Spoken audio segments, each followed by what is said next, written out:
Denim. ফ্যাশনের জগতে এই নামটি সুপরিচিত, কিন্তু জানেন কি ডেনিমের আসল গল্প? না জানলে শুনুন আর ফলো করুন আমাদের চ্যানেল নিম্বু পানি।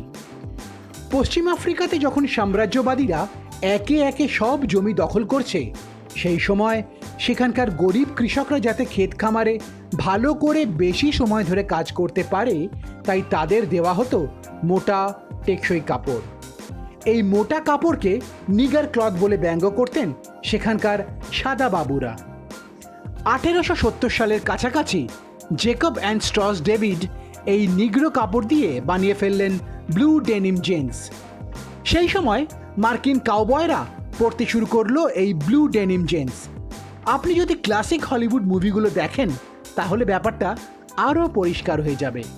ধীরে ধীরে যে ডেনিম ছিল বর্ণ বৈষম্যের সমার্থক, তাই হয়ে দাঁড়ালো বিশ্বের অন্যতম ফ্যাশন আইকন, যা আজ ডেনিম নামে খ্যাত। ব্যুরো রিপোর্ট, নিম্বু পানি।